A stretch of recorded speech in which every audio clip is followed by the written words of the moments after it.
나의 삶의 예수님이라는 제목으로 함께 말씀을 나누도록 하겠습니다. 우리 옆에 있는 우리 사랑하는 지체들에게 우리 인사했으면 좋겠습니다. 함께 예배해서 행복합니다. 행복합니다. 행복합니다. 우리 좀 눈을 맞추시고 또 얼굴도 보시고 다시 한번 인사했으면 좋겠습니다. 당신 때문에 행복합니다. 행복합니다. 행복합니다. 또 우리 한번 더 인사해야죠. 참 잘생기셨습니다. 예쁘십니다. 우리 이렇게 진심으로 축복하겠습니다. 당신 참 잘생기셨습니다. 예쁘십니다. 예쁘십니다. 네. 부정하면서 고개를 숙이고 있는 분들도 계시네요. 네. 여러분들은 하나님이 만드셨기 때문에 잘 만들어졌고 그래서 잘생기신 줄 믿습니다. 아멘. 예. 하나님이 만드셨기 때문에 잘생긴 거 잘 만들었으니까 하나님이 잘생기게 만들었으니까 잘생겼습니다. 예. 네, 여러분 혹시 그 사자나 호랑이 직접 보신 적 있으세요? 있으세요? 예, 저도 좀 본 적이 있거든요. 사자랑 호랑이를 직접 봤어요. 예, 에버랜드에서 바야흐로 에버랜드에서 그 사파리족을 가게 되면은요, 거기서 호랑이하고 사자하고 맹수, 지상 최대 맹수라 불리우는 이 두 종을 교배해서 만든 타이거 플러스 라이온, 그래서 라이거라고 불리우는 정체불명의 맹수가 있습니다. 예, 하얗게 생겼는데 그냥 타이거가 아니라 백호하고 사자하고 합친 거, 백호하고. 그래서 합쳐놓으니까 그 위용이나 이 자태가 어마어마합니다. 어마어마해요. 물론 이 무리한 이 그 교배로 인하여서 더 이상 한 번 딱 그 종을 만들고 나면 그 다음부터는 새끼를 낳을 수는 없대요. 왜냐면 그 종이 따로 만들어지지는 않는데요. 그래서 한 번의 교배로만 만들어지는 거라서 여러 가지 논란이 있었던 라이거라고 하는 것이 있었는데, 제가 그것을 실제로 사파리 차를 타고 쭉 이동하면서 보는데 실제로 그 라이거가 대부분은 다 이렇게 뒤집어져 있습니다. 누워가지고 의욕 없이 하는데 제가 그때 탔을 때 아주 그 굉장한 서비스를 해줬어요. 저 멀리 있던 라이거가 저희 사파리 차를 보고 뛰어와주는 서비스를 해주는 거예요. 근데 사실 그러기가 쉽지가 않다 하더라고요. 대부분 맹수긴 하지만 그 음식을 항상 주잖아요. 자기가 잡아먹어야 되지 않고. 그래서 약간 기운이 빠져있는 상태인데 그날은 왠지 모르게 그 차에 누구라도 탄 듯이 같이 먹음직스러운 게 탄 듯이 그 차를 향해서 번쩍 뛰어오는데 점프력이 어마어마하더라고요. 거의 뭐 그 사람 키만큼 이렇게 그 땅바닥하고 그 사파리 구경하는 그쪽하고 한 사람 키만큼인데 거기를 아무렇지 않게 펄쩍 뛰어가지고 올라와가지고 이 차 쪽을 향해서 오는데 순간 소름이 쫙 돋는 거. 그러니까 제가 그 예상하기로는 그 꼭 그런 거 있잖아요. 남자 허세 있잖아요. 내가 호랑이 만나면 이 급소만 제대로 때리면 잡을 수 있겠다. 남자들 다 끄덕이잖아요. 지금 한 번쯤은 다 그런 상상 하잖아요. 그런데 그 라이거가 그 큰 등치를 끌고 느릿느릿 걷다가 순간적으로 확 차를 향해서 달려드는데 그 속도가 어마어마했고 순간 꼼짝을 못 하겠는 거. 그래서 진짜 이 사자 호랑이 정말 무섭구나. 그런데 이 자연에서 야생으로 자라고 있는 그런 호랑이, 시베리안, 뭐 벵갈 호랑이 이런 그 사람 키보다 2배 이상 길다고 하잖아요. 그런 호랑이를 만난다면 이제 무서울 것 같아요. 제가 이야기를 왜 하냐면요, 오늘 그 사자가, 그 호랑이가, 이 시베리안 벵갈 호랑이 같은 이 어마어마한 호랑이가 지금 눈앞에 먹잇감을 놓고 저것을 잡아서 제일 먼저 목을 탁 물어가지고, 굽소를 물어가지고 목을 막 흔들어가지고 그 목을 막 부러뜨리고 완전히 찢겨가지고 한순간에 딱 죽인 다음에 먹이를 먹기 위해서 그 씩씩거리면서 그 먹이를 노려보는 이 살기를 오늘 원어에서 썼다는 거예요. 오늘 성경 원어에서. 그 원어가 무엇이냐? 사울이 다메섹으로 가는데 이 예수 믿는 사람들을 잡기 위해서 가는데 살기가 등등했다라고 표현합니다. 그 표현이 어디서 쓰는 표현이냐? 이 맹수가 그 앞에 있는 먹잇감을 한 번에 죽이기 위해서 그것을 노림수를 쫙 보면서 살기만을 세우고 있었을 때, 몸을 움츠리고 살기만을 세우고 있는 그 모습을 바로 여기서 서양하고 있습니다. 사울이 이 스데반을 이 돌로 쳐서 죽인 이후에 마치 이 맹수가 먹잇감을 찾듯이 살기가 등등해가지고 대지사장에까지 이 사람을 죽여도 된다, 사람을 잡아와도 된다, 사람을 잡아와가지고 지금 이 스데반을 돌로 쳐 죽이듯이 사람들을 그렇게 잡아 죽여도 된다라고 하는 마치 살인 면허를 받은 사람처럼 그 자격증을 가지고 지금 다메섹을 향하여 가고 있는 거예요. 그런데 이동하고 있는 도중에 이 살기가 등등해가지고 막 누구라도 예수 믿는다, 그 입으로 예수 믿는다라고 하는 이 말만 하면은 당장 그 즉시로 잡아가다 자신의 홈글 아닌 예루살렘에서 돌로 쳐 죽일 것 같은 그 살기등등한 모습으로 이동하고 있는데, 그 이동 도중에 갑자기 이 사울 주변을 빛이 둘러싸는 거. 하늘로부터 쫙 마치 스포트라이트를 이 한 주인공에게 쏘듯이 딱 그 사람에게 딱 비추는, 사울에게 비춰지는 거.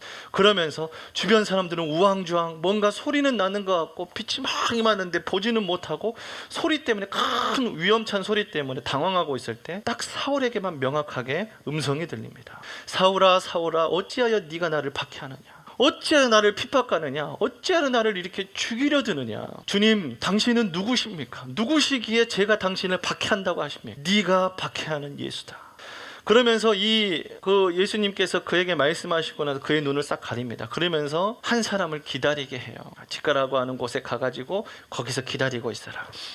거기서 눈이 아무것도 보이지 않고 마치 비닐이 씌운 듯이 아무것도 보이지 않는 상태에서 그저 기다리고 있습니다. 먹지도 마시지도 못한 상태로 완전히 야여가면서 그저 언제 올지 모르는 마치 죽음을 기다리는 사형수처럼 그저 그렇게 기다리고 있었습니다. 그때 예수님께서 자신의 제자였던 이 아나니아라고 하는 이 제자에게 나타나십니다. 사울이라고 하는 사람이 지금 기다리고 있다, 가서 기도해 주어라. 사울이요, 지금 제가 짐을 싸고 수많은 크리스찬들을 피난시키는 이유가 바로 그 사울 피하기 위함인데 그 사울에게 가라고요? 그 사울에게 찾아가서 기도해 주라고요? 그가 눈이 안 보이고 눈이 가려졌는데 그 사람을 위해서 내가 기도해 줘서 눈을 뜨게 하라고요? 라고 얘기를 합니다. 그러니 예수님께서는 이 아나니아에게 설득하듯이 이렇게 얘기합니다. 열방의 복음을 위하여 택한 나의 그릇이다. 그러니 그를 위해서 기도해 주어라. 아나니아가 사울에게 다가갑니다. 다가가서 자신을 소개하고 그를 위해서 기도해 주는데 눈도 떴고 그가 뜨고 나서 건강도 회복하는, 다시 강건해지는 때까지 돌봐주기도 합니다.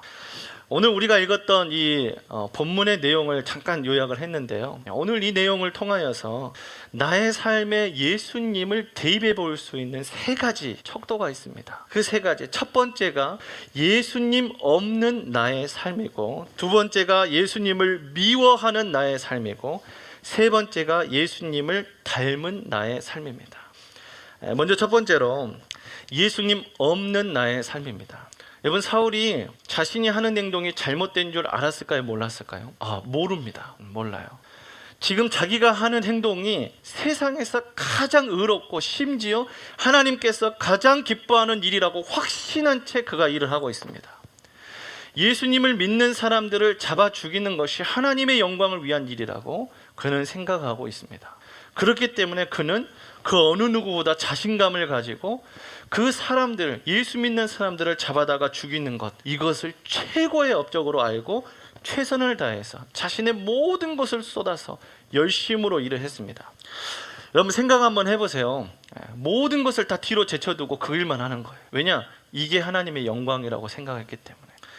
여러분, 우리가 좀 이 말씀을 빗대어서 한 가지 기억해야 될 게 있습니다. 여러분, 우리가요, 하나님의 영광을 위해서 한다라고 하는 그 열심들 있잖아요. 열심들. 근데 사실 그게 하나님께서 가장 힘들어하고 어려워하시는 일일 수 있습니다. 가장 하나님의 일을 방해하고 불편하게 하는 일일 수도 있습니다. 나의 열심, 나의 의로움, 내가 하면은 이렇게 할 것이다, 이렇게 사람들을 하면 될 것이다, 이렇게 내가 섬기고 내가 이렇게 봉사하면 될 것이다 라고 하는 이 모든 것들이 사실은 하나님을 가장 어렵게 하는 일일 수도 있다는 것이지요. 여러분, 하나님을 위한다라고 하는 일은 예수님이 빠진 상태에서는 그 모든 일들이 사실은 하나님을 가장 어렵게 하는 일이에요. 예수님이 내 삶 가운데 계실 때에 그 예수님의 말씀에 순종할 때에 내가 하는 일이 하나님께 영광이 되는 것이지, 예수님이 전혀 없는 상태에서 내가 하나님을 위해서 뭔가 하겠다, 나의 열심, 나의 의로움, 내가 가지고 있는 능력을 가지고 물질을 가지고 자기가 막 마치 무기를 휘두르듯이 하나님의 영광을 한다, 사실은 하나님께 가장 방해되는 일일 수 있다는 사실입니다. 여러분, 우리가 지금 사울 얘기를 하고 있는데 구약에도 이름이 똑같은 사람이 한 명 있죠. 구약에 사울, 다윗과 사울 했을 때 사울입니다. 하나님께서 이 사울에게 명령을 하나 합니다. 아말렉이라고 하는 족속들을 완전히 멸하라고 명령합니다. 어린아이들, 가축들, 그 다음에 왕들, 어떠한 것도 남겨두지 말고 모두 다 멸하라라고 이렇게 명령하셨어요. 여러분 컴퓨터에 명령 같은 거 보게 되면은 딜리트라고 하는 명령도 있지만 포맷이라고 하는 명령어도 있는 것이에요. 하나님께서는 지금 델리트라고 해가지고 어떤 특정한 것을 지우라고 삭제하라고 말씀하신 것이 아니라 포맷하라, 완전 초기화시키라, 완전 멸하라고 명령하셨어요. 그런데 아말렉을 치고 나니까 막상 하나님께서 멸하라고 하셨는데 이 아말렉이 가지고 있는 너무나도 좋은 것들이 많이 남아있는 거예요. 그러니까 순간적으로 마음이 흔들리죠. 이건 좀 남겨둬. 이거는 하나님을 예배할 때 쓰자. 그래 예배할 때 쓰자. 이런 것들까지 굳이 죽일 필요 있냐? 젖 먹는 아이들까지 칠 필요가 있냐? 굳이 이렇게 어린 양, 이렇게 좋은 아주 최고급 그 한우, 암소 막 이런 것들 내가 죽일 필요가 있냐? 이거 하나님 예배할 때 쓰자. 하나님 예배할 때. 그러면서 왕과 함께 나머지 것들, 귀한 것들, 좋은 것들 다 남겨두고 딱 봐도 천하고 죽여야만 하는 것들은 다 죽였어요. 하나님께서 사무엘에게 말씀하십니다. 지금 사울이 내가 말한 대로 하지 않는다. 얘는 나의 말대로 하지 않을 것이다. 그러니까 그 왕의 자리에서 패하라라고 말씀하십니다. 그러면서 사무엘이 사울에게 찾아가서 어찌하여 이런 걸 남겨두셨습니까? 저 하나님 예배하기 위해서, 하나님 다 드리려고 그런 거예요. 이거 다 하나님의 영광을 위해서 남겨놓은 거라니까요. 하나님의 영광을 위해서 다 이거 드릴 거라니까요. 그 막 변명을 늘어놓는 그 사울 앞에서 이 사무엘이 그 왕한테 뭐라고 얘기하냐? 순종이 그 어떤 제사보다 낫습니다. 하나님 말씀에 순종하십시오. 그게 하나님께 영광입니다. 그게 영광입니다. 라고 책망하면서 그의 왕의 자리에서 내려오게 합니다. 예수님 없이는 그 어떠한 행위도, 예수님의 순종이 없이는 그 어떠한 행위도 하나님께 영광이 될 수 없다는 사실입니다. 예수님께서 그 이해하지 못할 십자가를 순종하심으로 예수님이 우리를 구원하신 거예요. 다른 방법으로 우리를 구원하신 게 아니라 하나님께서 이 땅에 보내시고 그 땅에서 지게 하신 그 십자가를 통하여서 우리를 구원하신 거예요. 그러니 예수님이 없는 상태에서, 예수님께서 하신 순종이 없는 상태에서 하는 모든 행위는 사실 하나님의 영광이라고 수식어는 붙을지 모르겠지만 실제로 하나님께서는 그 일을 원치 않으신다는 사실을 기억하셨으면 좋겠습니다. 여러분, 이 아말렉을 남겨두니까 나중에 어떻게 돼요? 우리가 에스더라고 하는 성경을 우리가 잘 알고 있듯이 그 에스더라는 성경에서 이때 남겨놨던 그 아말렉이 생명을 유지하다가 그때 당시에 전세를 역전해서 유대인이라는 이름을 전부 다 이 땅에서 없애라고 하는 역으로 그들의 법을 세워가지고 유대인들을 전부 다 죽이는 일들, 죽이려고 하는 그 법을 제정하게 되는 거예요. 그때 이 에스더가 왕에게 나가서 죽으면 죽으리라 하고 나가서 이것을 가지고 전세를 역전시키는 일들로 바꾸게 된 것 우리가 기억하고 있습니다. 이런 원흉을 남겨놓는 이유가 하나님의 말씀에 순종하지 않았기 때문에, 시간의 주관자가 돼서 지금 남겨두면은 수백 년 뒤에 이 얼마나 큰 눈덩이같이 불어가지고 우리에게 다가올지를 아시는 하나님이 말씀하셨다면 시간을 전혀 주관하지도 못하고 시간의 영향을 받고 사는 우리는 순종해야 되는 거예요. 그 하나님 앞에. 여러분, 예수님 없는 열심은요, 주변을 힘들게 만듭니다. 좀 더 다르게 표현하자면 주변을 위험하게 만드는 거예요. 위험하게. 여러분, 잘하는 게 아니라 예수님이 내 삶에 계셔야 잘하는 거예요. 아무리 못하고 그냥 땅을 치는 그 연약함과 망하는 일들이 있더라도 예수님 계시면 잘하는 거예요. 그런데 예수님이 없으면 아무리 잘해도 잘한 것이 아닙니다. 우리가 이 사실을 기억하고 예수님 없는 나의 삶이 얼마나 위험한지를 꼭 기억하시길 주님의 이름으로 축복합니다. 여러분에게 이 세 가지 질문을 하겠습니다. 첫 번째, 나의 신앙에 예수님이 계시는가? 점검해 보십시오. 내가 신앙생활을 하고 있는데 진짜 내가 어렸을 때부터 습관화되어 있는 어떤 습관에 의해서 지금 이렇게 예배하고 기도하고 또 큐티하는지, 아니면 내 삶 가운데 진짜 예수님이 필요하기 때문에 내 삶의 신앙생활에 예수님 나와 함께 해주십시오 라고 하면서 간구하면서 신앙생활을 하는지 이렇게 점검해 봤으면 좋겠습니다. 두 번째, 나의 행동에 예수님이 계시는가? 여러분, 뭔가를 결정하고 해나가고 나아갈 때 진짜로 예수님한테 물어보고 예수님께서 가라고 하는 그곳을 향하여서 정말 가고 계십니까? 여러분의 행동에 예수님이 계시는지를 점검해 보십시오. 여러분이 가고자 하는 그 진로 가운데 예수님이 계시는지를 점검해 보세요. 세상에서 가장 뒤떨어져 있을지라도 주님과 함께라면 거기가 가장 좋은 장소이고 하나님께서 가게 하신 장소임을 기억하셨으면 좋겠습니다. 세 번째, 나의 말에 예수님이 계시는가? 여러분이 하는 말에 예수님이 계시는지, 상대방을 향하여 던지는 그 말이 정말로 예수님이 계시는가? 우리의 말로 인하여서 상대방을 죽이고 목을 조르는 그런 무시무시한 말이 내 삶 가운데 있는 건 아닌지, 정말 예수님이 계셔야 하는 것이 나의 입술이고 나의 말임을 기억하셨으면 좋겠습니다. 여러분, 예수님이 계시는 나의 삶이 되기 위해서는요, 관계가 세워져야죠. 관계가. 여러분, 관계라고 하는 것은요, 아는 것이 아니라 친밀한 것을 얘기하는 거예요. 친밀한 거. 여러분, 제가 손흥민 아주 잘 압니다. 아주 잘 알아요. 여러분, 제가 류현진 아주 잘 압니다. 제가 운동 좋아하고 스포츠 좋아하기 때문에 이 손흥민이 어떠한 패턴으로 움직이고 뭘 좋아하고 어떤 식으로 골을 넣는지 내가 너무 잘 알아요. 그럼 저랑 손흥민이랑 알아요? 몰라요? 몰라요. 여러분, 안다는 것은 뭘 의미하는 거냐면요, 그 사람과 내가 친밀한 것을 안다고 표현하는 거예요. 여러분, 저 유재석가 알아요. 아는 건가요? 내가 일방적으로 그 사람을 조사하는 것이 아니라 그 사람과 내가 커피를 딱 내려놓고 같이 대화하면서 이야기하면서 교제하면서 서로 장난치면서 많은 시간을 함께하면서 그 사람이 나를 알고 내가 그 사람을 아는 이 친밀한 가운데 들어가야 안다라고 표현하는 거예요. 여러분, 예수님이 내 삶 가운데 계시기 위해서는요, 예수님과 친밀한 삶을 살아가는 거예요. 일방적으로 아는 것이 아니라. 여러분, 마태복음 7장 21절 말씀 우리 같이 한번 읽어봤으면 좋겠습니다. 같이 읽어보겠습니다. 주여 주여.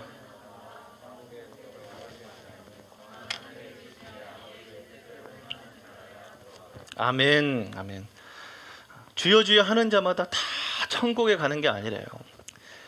주여 주여 한다고 해서 하나님께서, 예수님께서 그 사람을 알아보는 게 아니라는 거예요. 저 예배했는데요, 기도했는데요, 말씀 받는데요, 큐티 맨날 빠지지 않고 했는데요, 그런다고 나를 안다는 게 아니라는 것이죠. 뭐예요? 하나님의 말씀을 듣고 그 말씀대로 순종하며 따르는 삶. 진짜 친밀한 삶은요, 그분이 하시는 말씀을 내가 귀담아 듣는 거예요. 그리고 그 들은 내가 하나님 앞에 다시 고백하는 거예요. 여러분, 이게 기도요, 말씀이요, 예배임을 기억하셨으면 좋겠습니다.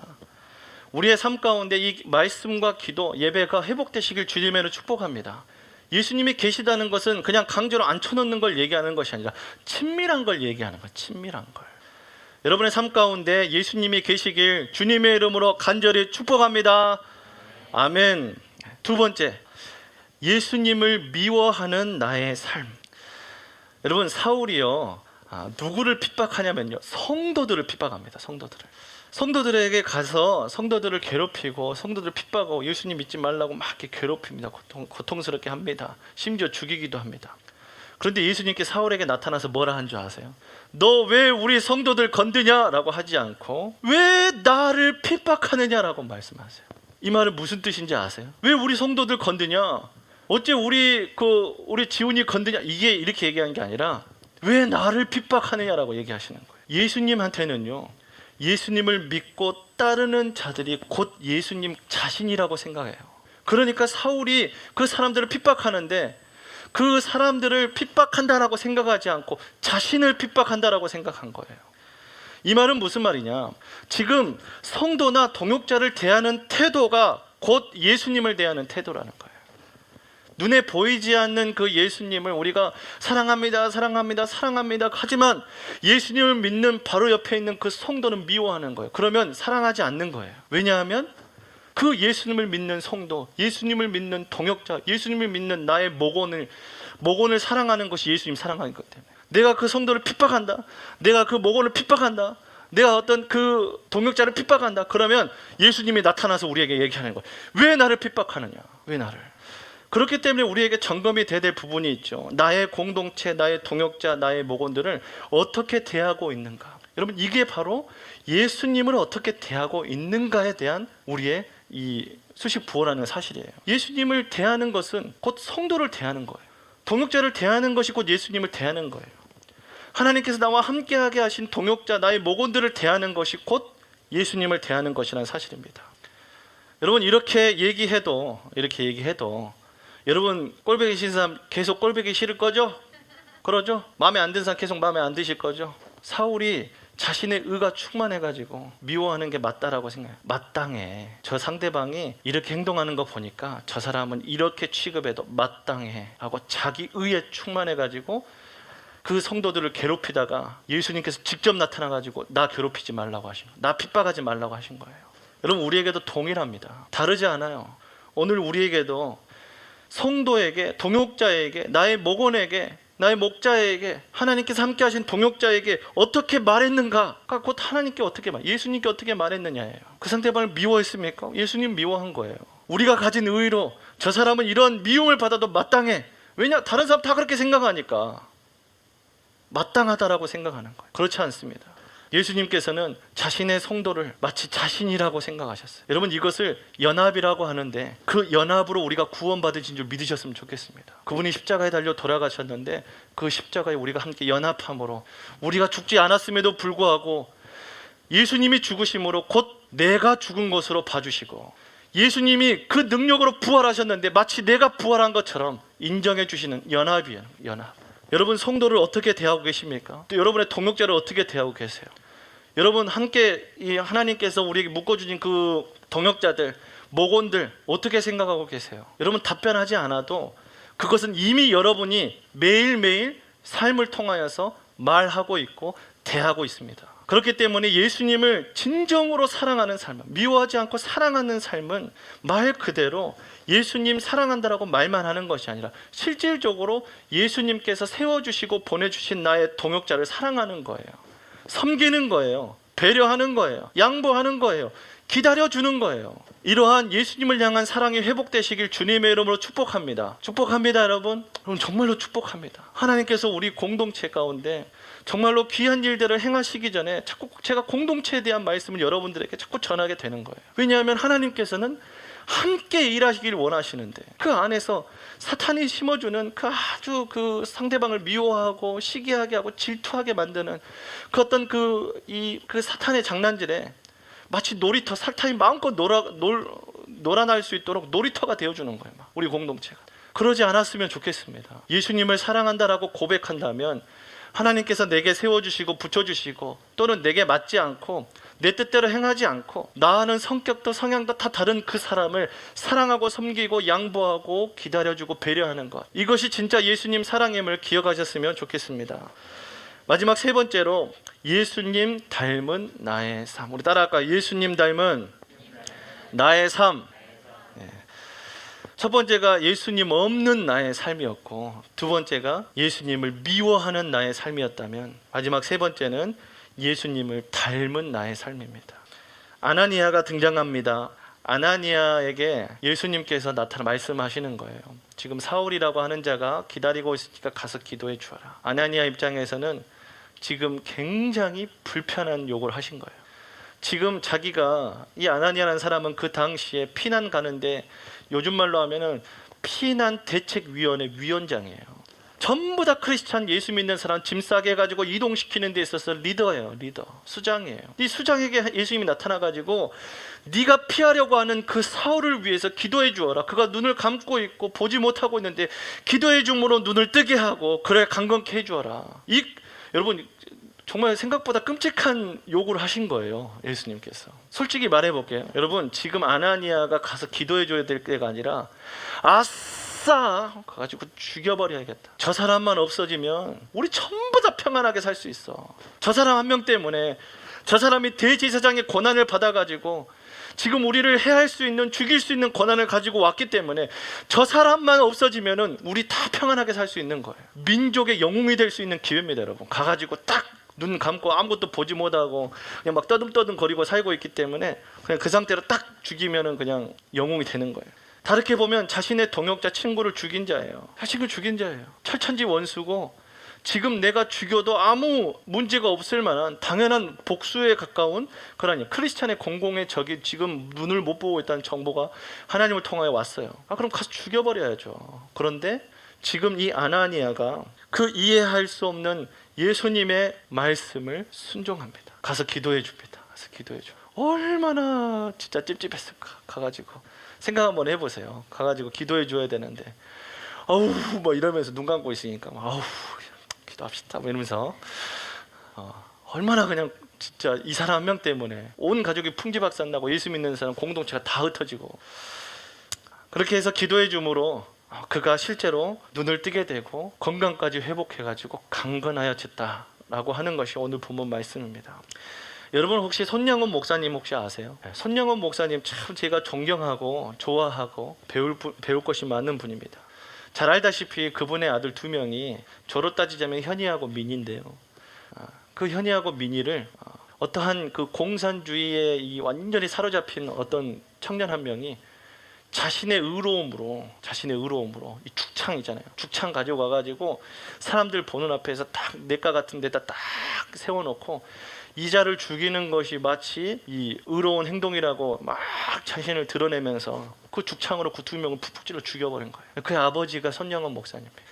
여러분 제가 아버지라면요, 아니 진짜 그 세상에서 그 가장 고통스러운 방법으로 제가 그 자식을 죽여버릴 것 같아요. 내 자식을 그렇게 해놨다면 정말로 어떻게 그럴 수 있냐, 그 마음의 분노가 어떻게 사실 그러겠어요.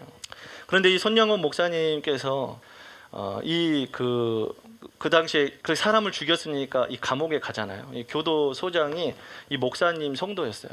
목사님의 성도였어요. 그 성도에게 말씀드려요. 그 친구 안재선이라는 친구 좀 저 만나게 해주십시오. 소장님이 목사님을 이해하잖아요. 얼마나 고통스러우실까. 두들겨 팰 수 있도록 밀실을 좀 만들어 드리자. 실제로 그런 밀실을 만들어 줍니다. 실제로 그냥 이제 처형해도 이제 상관없는데 딱 묶어놓고 안재선이라는 친구를 묶어놓고 이 손양원 목사님한테 딱 들어가서 마음껏 두들겨 팰 수 있도록 딱 문 닫고 다 나와 있어. 신경 쓰지 마. 목사님 들어가십시오. 가서 알아서 하십시오. 들어갑니다. 목사님 들어가가지고 그 친구 무릎 꿇고 그 친구 손잡고 기도하시는 거예요. 이 친구를 구원해달라. 기도합니다. 막 기도하고 간구하는데 우리가 잘 알고 있듯이 그 사람을 자신의 양 아들로 삼잖아요. 양 아들로 삼고 얼마나 방황하고 엇나간데 이 안재선이라고 하는 사람 방황하고 막 사실 얼마나 그러겠어요. 자기 죽인 사람의 부모님이 자신을 양아들로 삼아줬는데 마음이 편하겠어요. 방황돼. 근데 끝까지 그분을 기다리고 끝까지 그 사람이 변화되기를 막 간구하면서 그러면서 이 안재선이라고 하는 사람을 원래는 손재선이죠. 손양원 목사님 양아들이니까 손재선. 근데 자기가 성도 다시 바꿔버려요. 다시 안재선을 바꿔버리고. 나중에 이야기를 들으니까 이 손양원 목사님의 손자죠. 양아들의 아들이 이제 목사님이 돼가지고 복음 전하는 일을 하고 계시더라고요. 여러분 하나님께서 이해하지 못할 일들에 대해서 말씀하실 수가 있어요. 그런데 여러분 그 일은 우리가 이해를 못하는 것이지 사실은 하나님 선에서는 이미 이해가 되고 할 수 있는 일이기 때문에 우리에게 명령하신 거예요. 우리보다 지혜로우신 하나님이시기 때문에. 그런 하나님께서 우리에게 말씀하셨다. 인간의 한계를 가지고 그것을 막 계산해 보다가 이건 이해할 수 없어. 이건 인정될 수 없어. 이건 하나님의 말씀이 아니야. 인간 스스로 판단하고 하나님의 말씀을 듣지 않는 것이 얼마나 어리석은지를 우리는 기억해야 됩니다. 여러분 이 순종을 통하여서 영혼 구원이 일어난다는 사실을 기억하셨으면 좋겠습니다. 사도행전이라고 하는 이 큰 이 하나의 이 범위 안에서 영혼 구원이 막 일어나는데요. 이 영혼 구원은 그 동력이 바로 순종이라는 것에서부터 시작이 돼요. 순종에서. 여러분 우리 공동체가 그 어느 공동체보다 순종을 강조하는 이유는 때로는 이해할 수 없고 때로는 마음에 들지 않지만 그 순종이라는 그 2글자 아래 우리가 철저히 복종하고 철저히 거기에 뜻에 맞추는 이유는 하나님의 뜻이 우리의 뜻과 다르기 때문에 우리의 생각이 하나님의 하시는 생각이 우리의 생각 비교가 안 될 정도로 넓고 크고 깊기 때문에 그걸 신뢰하기 때문에 우리는 지금 이 순간에도 순종이라는 2글자 앞에 우리가 복종하고 거기에 엎드리는 것입니다. 그런데 이 이해할 수 없는 순종을 통하여 하나님께서는 영혼 구원을 이루어 가시는 거예요. 영혼 구원. 그게 바로 사도행전의 이야기입니다. 사도행전에 하나님께서는 이 영혼 구원을 통하여서 영광을 받으십니다. 근데 이 영혼 구원은 순종을 통하여 일어나는 것이지요. 여러분 우리나라에까지 복음이 들어오기까지 얼마나 많은 사람이 순종한지 혹시 아세요? 여러분 이 조선이라고 하는 나라에 들어오기 위해서는요 목숨을 걸어야 돼요. 최초의 선교사님께서 우리나라에 딱 들어오시는데 제일 먼저 한 게 뭔지 아세요? 선교사님 어서 오세요가 아니라 그 상대로 창으로 그 사람을 찔러 죽인 거예요. 창으로 찔러 죽이는 나라예요. 우리나라가. 이 조선이란 나라는 사람들이 조금한데 수많은 우상에 사로잡혀 있고 전통에 사로잡혀 있었고, 이 조그마한 사람들이 얼마나 고집이 센지 바뀌질 않는 거예요. 바뀌질 않는 거. 그 당시 언더우드 선교사님이 이 땅을 바라보면서 절망 좌절 그 자체를 편지로 써서 미국으로 보냈습니다. 도와주십시오. 아무 소망도 보이지 않는데, 사람들을 바라보면은 절대로 변하지 않을 것 같은 그런 고집불통의 사람들인데, 하나님께는 소망이 있습니다. 이 땅에 하나님께서는 이 땅에 소망이 있습니다. 그 하나님의 명령과 부르심 앞에 모두가 순종하고 목숨을 걸고 자신이 좋은 직장 직업들 다 내놓고 가족들이 이 땅에서 막 죽어감에도 불구하고 와가지고 복음을 전해서 지금 이 순간 우리에게까지 온 게 복음이에요. 복음.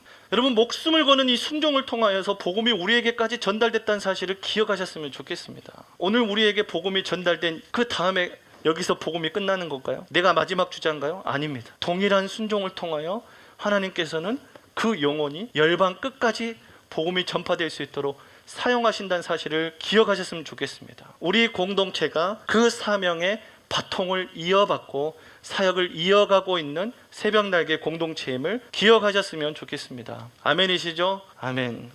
여러분, 순종을 통하여서 온 세계 열방 가운데 주의 복음이 전파될 수 있도록 하나님께서는 이 작은 이 신대중앙교회, 이 순천, 우리 여기 또 아직 신대리잖아요. 할렐루야. 신대리. 이 신대리, 이 작은 땅에서 제가 한번 얘기했던 것 같은데, 제가 서울에 세미나 갔는데 거기서 제가 신대리 주소 적으니까 시골에서 목회하느라 고생하신다고 저를 위로해 주시더라고요. 참 아파트 이렇게 많다고 말은 안 했어요. 제가. 여러분, 이 작은 공간, 작은 동네, 이 작은 교회에서 하나님께서는 오늘도 순종하는 여러분들을 통하여 전 세계 열방의 복음화 가운데 사용하신다는 사실을 기억하셨으면 좋겠습니다. 아멘. 오늘 말씀의 결론을 내리도록 하겠습니다. 오늘 이 사도 바울의 이 삶을 통하여서 우리에게 예수님이 대입되는 이 세 가지를 통하여서 말씀을 드렸습니다. 예수님이 계시는 삶이 되기 위해서는 오늘 예수님을 필요함을 분명히 인정하고 예수님과의 친밀한 교제가 있으시길 축복합니다. 그것은 우리에게 허락된 예배요 기도고 또 말씀이라는 사실을 기억하시면 좋겠습니다. 우리 하나님께서 여러분들에게 친밀한 교제로 자꾸 부르세요. 여러분들을 더 여러분들을 알고 싶고, 또 여러분들은 하나님과 또 예수님과 교제하고 친밀한 교제 가운데 들어가고 싶으셔서 여러분들을 계속 친밀한 장소로 초대하십니다. 그런데 우리가 요즘 같은 시기에 어떻게 교회를 가서 기도를 합니까? 요즘 같은 시기에 어떻게 모입니까? 요즘 같은 시기에 어떻게 그렇게 합니까? 요즘 같은 시기에는 남들 다 그렇게 하듯이 그냥 내 일에 집중해야 돼. 이거 내 일에 집중 겨우 해가지고 살아가야 겨우 생명 유지하고 삽니다. 하나님과의 친밀한 교제를 뒤로 한 채 내 삶에 더 시급한 문제에 집중하고 있기 때문에 우리가 안다라고 얘기하는 그 예수님을 모르고 있는 거예요. 모르고 있는 거예요. 주님께서 초청하시는 친밀한 교제 가운데 여러분 들어가시길 축복합니다. 성령님께서 여러분들에게 계속 초청하세요. 여러분 내주하시는 성령님께서 여러분에게 문을 두드리시면서 계속 초청하시는 거예요. 나와 함께 하자. 좀 더 깊이 교제하자. 나에게 좀 부르짖어라. 이 험하고 이 말도 안 되는 이 세상 가운데 누구에게도 공유할 수 없는 그 크고 비밀한 일들을 내가 너에게 좀 나누고 싶다. 그 원대한 열방의 하나님의 꿈들을 내가 너에게 좀 나누고 싶다. 내게 좀 부르짖어라. 기도해라. 나에게 좀 나와라. 우리 주님께서 초청하고 계시는 거예요. 성령님께서 여러분들에게 계속 부르짖고 여러분들을 계속 초청하고 있는 것입니다. 내일이 우선입니다. 내가 해야 될 일이 우선입니다. 이거 하나 메꾸는 게 우선입니다. 경제적인 거 회복되는 게 우선입니다. 우리가 그렇기 때문에 예수님을 모르고 있는 거예요. 먼저 그의 나라와 그의 의를 구하라. 그러면 이 모든 것을 너에게 더하시겠다. 순서는 항상 하나님 우선이에요. 그럴 때 내가 수습하려 했던 그 일들이 수습이 되어지는 겁니다. 내가 그 일 수습하면 2, 3년 걸립니다. 10년, 20년 걸립니다. 하지만 내가 주님께 먼저 집중하고 주님만 바라보기 시작하면 하나님에게는 그 일도 아니에요. 그 일이. 그런 하나님을 신뢰하고 초청 가운데 나아가시기를 주님의 이름으로 축복합니다. 결단하고 기도하시길 축복합니다. 주님이 초청하시는 장소에서 그분과 친밀한 교제 가운데 기도하시고 말씀 가운데 거하시기를 주님의 이름으로 축복합니다. 두 번째 결론은 예수님을 미워하지 않는 나의 삶은 예수님께서 세워주신 나의 동역자들을 사랑하는 삶입니다. 결국 우리가 함께 주의 복음을 전하고 나아갈 건데 사이가 안 좋은데 어느 누가 복음을 배우겠어요? 그 사랑을 누가 배우겠어요? 우리가 서로 사랑하지 못하는데. 이러한 서로를 사랑하기 때문에 정말로 사랑할 수 없는 민족도 사랑할 수 있는 것이고 사랑할 수 없는 열방도 사랑할 수 있는 거예요. 피부 인종도 다 다르고 철천지 원수 같은 민족도 사랑할 수 있는 거예요. 우리가 먼저 서로 사랑해야 될 줄로 믿습니다. 옆에 사람 진짜 사랑스럽게 쳐다보면 인사합시다. 사랑합니다. 어째 그렇게 안 한가 모르겠습니다. 네. 마지막 세 번째, 예수님 닮은 나의 삶은 예수님처럼 영혼을 위해 순종하는 삶입니다. 우리 공동체 순종하는 삶을 사시길 축복합니다. 그런 새벽날개 공동체 되시길 축복합니다. 기도하겠습니다.